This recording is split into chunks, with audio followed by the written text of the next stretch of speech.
A welcome and hello to Dr. Curtis Clarke, who's a former Deputy Minister of the Ministry of Education of Alberta and Advanced Education. He's now a consultant at Propero. Dr. Clarke has extensive experience in education leadership, particularly in navigating policy changes and fostering collaboration between the public and private sectors to improve education outcomes.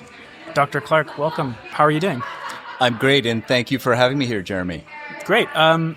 What have been the key takeaways so far of the events that M&L has been putting on in terms of your perspectives? And what do you think's been the most kind of, eye-opening things that you've heard? So I think probably, maybe not eye-opening, but what's been resonating is the commonality of some of the issues that we've been facing. Yeah. And certainly from my perspective of being engaged in policy development and in the education portfolios for a number of years, these are particular things that we were starting to see, but now to see that it's coalescing around some actions and individuals and corporations and entities that are starting to focus on this specifically, that's been really heartening to see. But also the recognition that it's not traditional models that we're looking at. It's about change. It's about shifting that, and how important it is for us to recognize that, we've actually been admiring this problem for long enough. Now it's time to actually start doing things. And also to see those who have been doing it as well. Yeah, absolutely. I've been noticing that too. One of the things that really sort of was a moment where I tuned into was a comment yesterday about this 12-21 paradigm. I don't know if you caught that. Yes, indeed.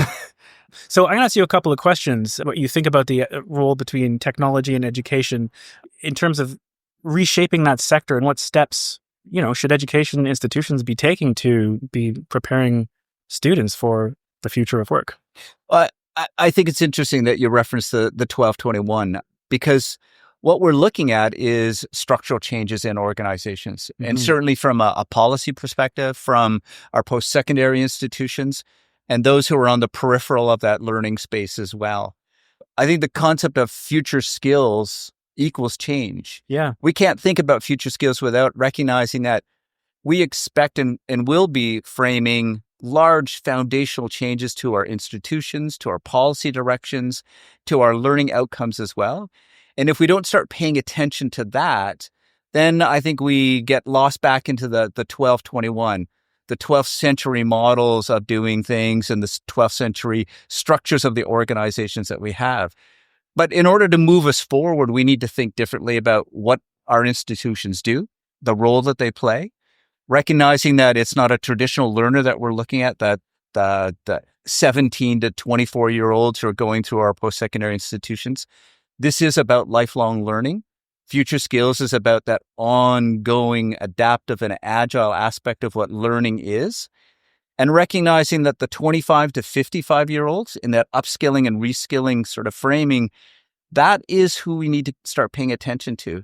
And we need to change our structures and our organizations to adapt and meet them where they are as a learner, but also be able to provide an agile and responsive learning space and outcome for them to be successful and thrive in this world that we're looking at right now, that economic shift that we're looking at. Yeah, if I can follow up just on the word responsive.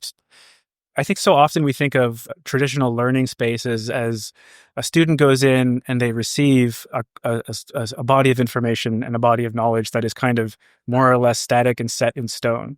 I'm just wondering if you can I'd love to just hear a little bit more about that responsiveness in how those curricula, those bodies of knowledge can really adapt to a learner. I don't know. Does that resonate with you? Totally. I think we need to get away from the old learn and pray. And the learn and pray is, we're going to teach you, you're going to learn something and pray that this is applicable to the world that you're moving into. And what we need to do in terms of looking at that engagement of the individual is there's a couple of things. First of all, we need to start sort of meeting the students where they are. So there is the old traditional model of, you come in as a blank slate, we will fill you up, and we don't really understand where you're coming from or the competencies or the skills that you bring to the table. We don't really care about that. We are here to inform and frame you that way. We need to shift away from that, and we need to sort of look at, first of all, doing an assessment of where students are coming from, where are their competencies. A colleague spoke about this yesterday in terms of what Bow Valley College is doing in terms of looking at the competencies that an individual brings to the table, look at their learning map or the process that they're going to engage in that learning journey for them, and then sort of work from that space. If we're looking at 25 to 55-year-olds, we can't assume that they're coming in with nothing. We have to really meet them as a learner where they're at and be able to provide the service and the expectations that they have for that learning space, as opposed to start from scratch. And you're going to go through the traditional trajectory of what our old models have framed. So we need to think differently about how we engage, but then it's also what we're engaging them with. And it's about real-time, real-life experiences. We need to, in some way, engage industry differently, to co-develop and be a part of that process, so that when learners are coming out, they're actually engaging with the industries and that sector that is actually the part of the workforce that they're moving into. And the skills that they're going to utilize will be applied in that space as well. So it's thinking differently about a curriculum. It's thinking differently about the learner, and how we as institutions and policy framers enable that and nudge that in a way. Right. So that's sort of the next thing that comes to my mind when I hear the engagement piece is about leadership. And so what do you think are the most important leadership qualities that we need to basically guide our education system through, these periods of rapid change and profound uncertainty that we're seeing today?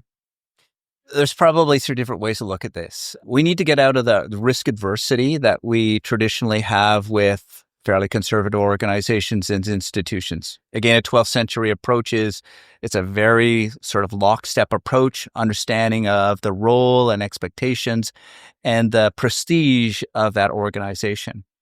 So we need to move away from that and sort of look at that risk aversion that we have, to be a little bit more thoughtful and creative about how we think about curriculum, how we think the role of an institution is in terms of its function in developing the educational foundations, the programming.